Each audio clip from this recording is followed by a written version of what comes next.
So today's thought is जिनने भी fees नहीं भरी है वो अपनी फीस भरे।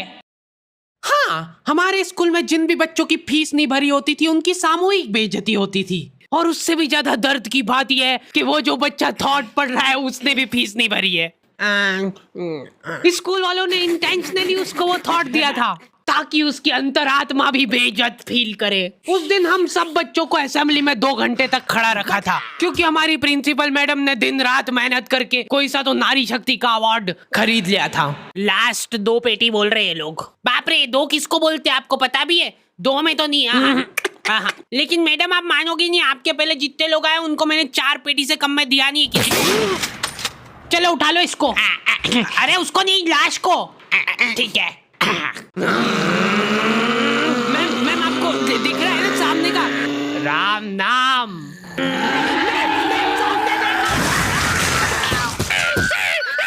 उस दिन हमारे स्कूल में अवार्ड के सेलिब्रेशन के लिए अलग तैयारियां चल रही थी। तो और मतलब पढ़ाई लिखाई कैसी चल रही है अपने फिर? हैं कुछ हेल्प वगैरह लगेगी क्या?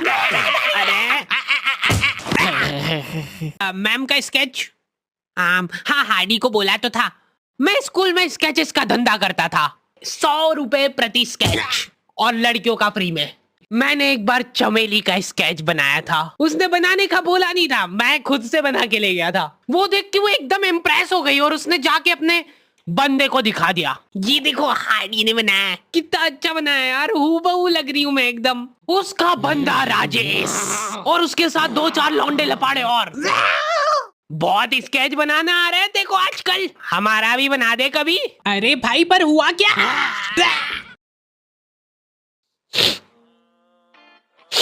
मैं रोते हुए एक ही चीज सोच रहा था कि ऐसा क्या गलत कर दिया यार मैंने। सिर्फ आई लव यू चमेली तो लिखा था मैंने।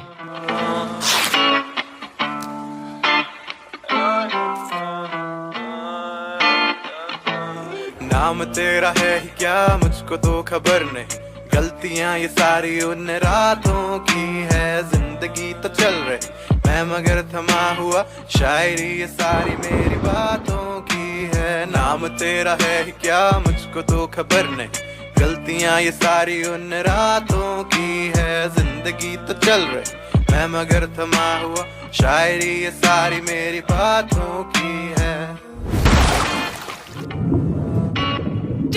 ये क्या बना के लाए हो? मिट्टू लग रहा है एकदम। निकलो। ड्राइंग वाली मैडम ने मेरे को प्रिंसिपल मैडम का स्केच बनाने का बोला था और मैं अपनी जिंदगी का सबसे वाहियात स्केच बना के ले गया क्योंकि फ्री में बनवा रहे थे मेरे से। मैम अब फ्री में तो ऐसा ही मिले। असेंबली ग्राउंड में सारे कैदियों को हाइट वाइज खड़ा करा जाता था और जो भी बच्चा प्रेयर के बीच में आंखें खोलता था या हिलाडुली करता था, पसीना पोंछ रहा था वो बेचारा। प्रेयर खत्म होने के बाद हमारे आसपास लाशें पड़ी होती थी। असेंबली से क्लास तक का फासला बहुत कठिन होता था कुछ बच्चों के लिए। ओए रोक इधर, तेल क्यों नहीं डाला? सर वो मेरे घर पे जो कोई भी तेल लगा के नहीं आता था उसको घसीट के काल कोठरी में फेंक देते थे लोग और वहीं पे 25 लीटर वाली सोयाबीन तेल की केन उसके ऊपर ढोल देते थे। सर मैं कल डाल के। बेचारे बच्चे फिर भी जैसे तैसे अपने क्लासरूम तक पहुंच रहे हैं और वहां पे टीचर के आते पता ही नहीं है। उनकी अलग मीटिंगें चल रही है ऑफिस में। अच्छा चलो बताओ कि अपन इन बच्चों को और किस तरीके से लूट सकते हैं। मेरे पास एक आइडिया है। देखो अपन क्या है कि एक प्रोजेक्टर लगवाते हैं एक ही क्लास में। क्या है देखो क्लास में कोई संभालने वाला नहीं होता है तो ये अपने जंगली पने पे उतर ही आते हैं। मैं कह रहा हूँ लोहे की स्केल से बेंचे रगड़ रहे हैं, मिस्त्री फेल हो जाए इनके सामने, ऐसा फिनिशिंग वाला काम करते थे। लेकिन इनके जंगली पने यहीं पे खत्म नहीं हो रहे। 2 लौंडे उठे और उन्होंने उनकी बेंच उठा के खिड़की से बाहर फेंक दी। अब उनको देख के बाकी बच्चे भी क्लास का सारा सामान उठा के खिड़की से बाहर फेंक रहे। और क्यों कर रहे हैं ये सब वो इनको खुद को नहीं पता है। मैम शायद बाहर छोड़ो, इधर ध्यान दो ना आप। तो अपन ये जो प्रोजेक्टर लगवाएंगे इसको अपन नाम देंगे स्मार्ट क्लास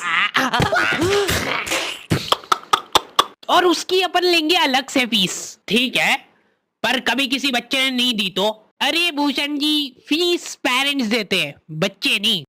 1 हफ्ते में 1 पीरियड लगता था स्मार्ट क्लास का, जो बच्चों को स्मार्ट बनाने के लिए काफी था। पॉपकॉर्न लाया था ना तू आज?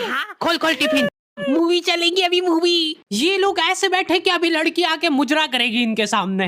जिन भी बच्चों ने वो एक्स्ट्रा फीस नहीं भरी होती थी उनको वो 1 पीरियड के लिए क्लास के बाहर जाना पड़ता था।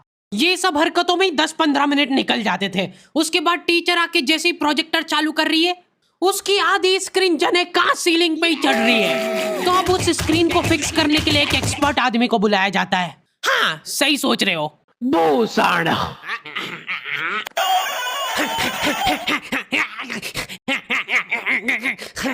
जो बेंच पे चढ़ के उस स्क्रीन को सेट करता है। यस। और जैसे ही प्रोजेक्टर चालू होता था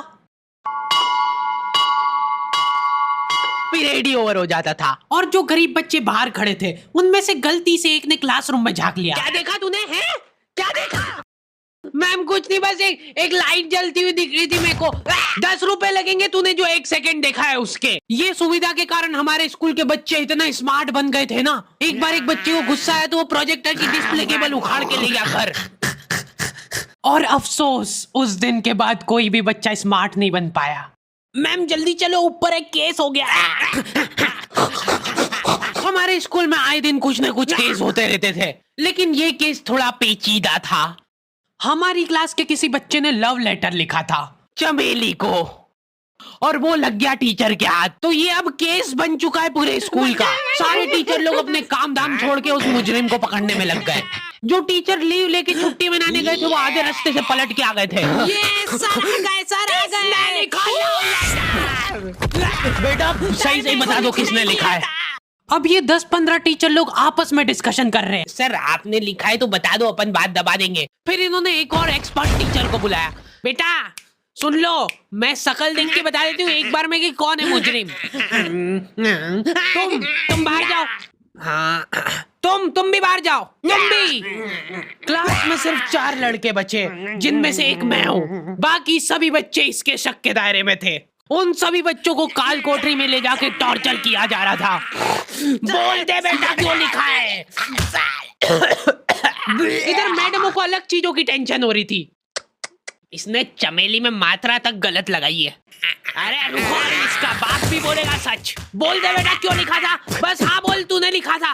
बोल। सर हाँ सर मैंने हाँ नहीं लिखा। सर हमने नहीं लिखा। चुप। बोल सच बोल। अभी भी मौका है, बोल दे कि तूने नहीं लिखा। सर मर गई आज मतलब तुमको। मुंह खोल। ऐसे तो ये कसाई मार डालेगा सारे बच्चों को। साइड करो इसको, मैं जा रही हूँ। अरे मैम सबने सच बोल दिया है, इन सभी ने मिल के लिखा है। हाँ sir very good very good. चलो अब साइड हो जाओ। ये क्या, किसने मारा मेरे बच्चों को?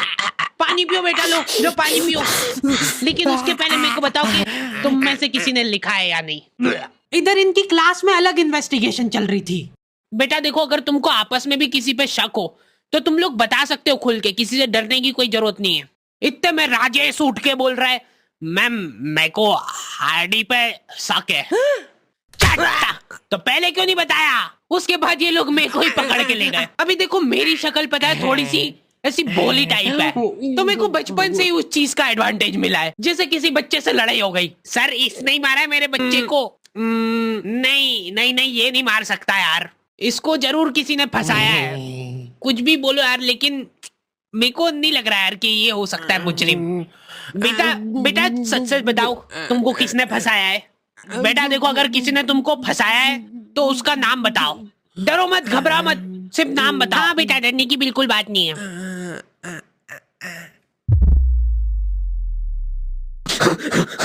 राजेश कौन है? सर मैं। बस उसी दिन राजेश मेरे को आखिरी बार दिखा था, लेकिन वो लव लेटर किसने लिखा था वो आज तक रहस्य ही है। तू लगे सामने खड़ी है तू, लगता जैसे अपने आप से लगी, खुली किताब जैसे मेरी प्यारी चमेली। नाम तेरा है क्या मुझको तो खबर नहीं, गलतियां ये सारी। ओके तो दी एंड हो चुका है। और आई नो वीडियो बहुत लेट है क्योंकि हमारे पास काम करने वाले लड़के लड़कियों की कमी है, इसलिए वी आर हायरिंग। तो अगर तुम में से कोई भी इंटरेस्टेड है और हमारे काम में कहीं भी कंट्रीब्यूट कर सकता है तो तुम अप्लाई कर सकते हो। सारी डिटेल्स तुम लोगों को डिस्क्रिप्शन वगैरह में मिल जाएगी। और प्लीज कोई भी ऐसे मेल्स मत भेजना जिसको पढ़ के हमारा वीडियो बनाने से मन ही उड़ जाए। मिलते हैं नेक्स्ट वीडियो में। नाम के तेरे मुझको तो खबर नहीं, मैं देखता ही जा रहा हूँ। मुझको तो सबर नहीं, कबर में ही लेके जा रहा सारी बातें तेरी। बादल रहते चुप, अब वो रहे बरस नहीं, तरसते मेरे ख्वाब।